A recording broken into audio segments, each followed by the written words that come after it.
It is your garden screaming at you, telling you, hey, look, pay attention. This area needs to be watered today. This area needs to be weeded. This area needs to be cultivated again. This area needs more peat moss, whatever it may be. There's always something in your garden going on that is a voice. And if gardeners don't listen to it, that is the most important voice or information, is your garden itself. If your garden itself is talking to you, you need to listen. Yeah, I want to talk about why your garden is the best form of information you can receive. It's about events, successes, and failures. When we have events occurring in our garden, when something happens in our garden, and we have failures in our garden, we look it up. We always want to go to external information when we have problems and failures. When there's a new insect that shows up or a plant that shows up, we will go on the internet and try to find an answer. But when we have successes, we rarely search information on why we were successful. We don't do that. So what that means is the garden itself, your own garden, when you have these successes, that is the most important form of information, because you are successful and you can carry that information into the future. If it's growing cabbage or cucumbers, whatever it may be, this success is the information that your own garden provides you, making it the most valuable form of information. This external third-party information is very interesting because it can be actually wrong, it can be correct, it can help you, it can send you on the wrong track. There's so much going on. So if you really have the choice, get in the garden, get the information from the garden to help you become a better gardener. These successes are way more important than the failures and the things that occur in your garden. So work off of these successes and you will be a much better gardener.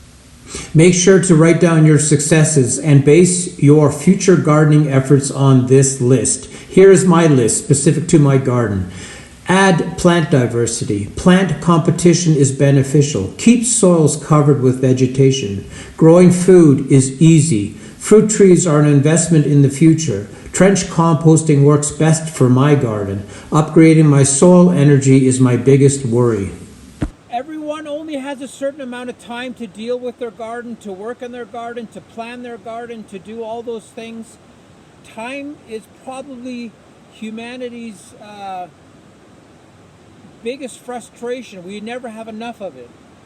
So when you are dealing with information, being in your garden is the most important element of that little time that you do have. Because being in the garden means that there's all kinds of little tidbits of information that are relayed back to you. With you, you can, search quickly, what's the problem with this tomato? What can I do about it? What is this plant that I have here that's all of a sudden shown up in my garden?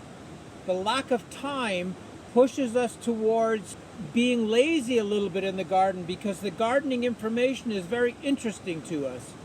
So if you limit your information quest to the time when it's dark or when you can't grow anything, be prepared when spring comes. Have all the information you need. Have your seed catalogs picked out, what you're going to order in terms of seeds. Have your garden plan ready. And spend as much time as you can in your garden, because that garden voice, or that information that your own garden relays back to you, is the most important form of information that exists in the gardening world. Yeah, it's very interesting. Gardening has entered this time period of information.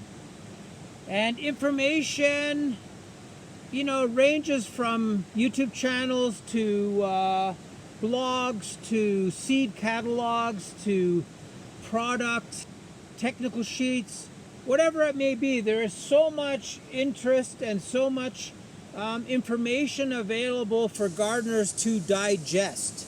And gardening has actually a little bit of a kick in the face mechanism where this idea of living matter, either doing extremely well in your garden or doing extremely poor in your garden. So gardeners that have this edge of having successful gardens are mostly experimental gardeners.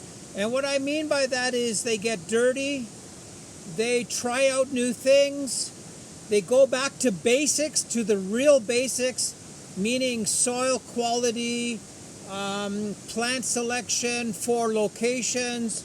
They're doing a lot of things right. And what that means is they're preparing their soils correctly.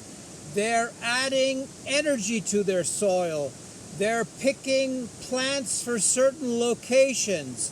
They understand when plants do well in sunlight. They understand when things do well in shade. They understand when plants do well in dry areas or wet areas, whatever it may be.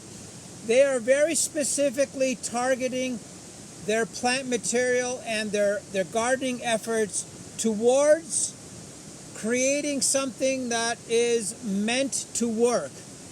What I mean by that is they have the starting point, the end result in mind, and they work through it in such a way that they get incredible results.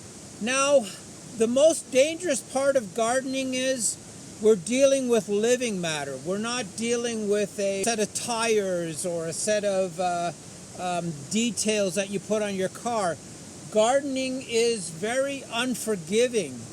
It will show you as the gardener that you're doing something wrong. It will show you results that are either spectacular, average, or something dies on you. So when you're looking as a gardener at information, you have to step back and say, look, I got to be an experimental gardener.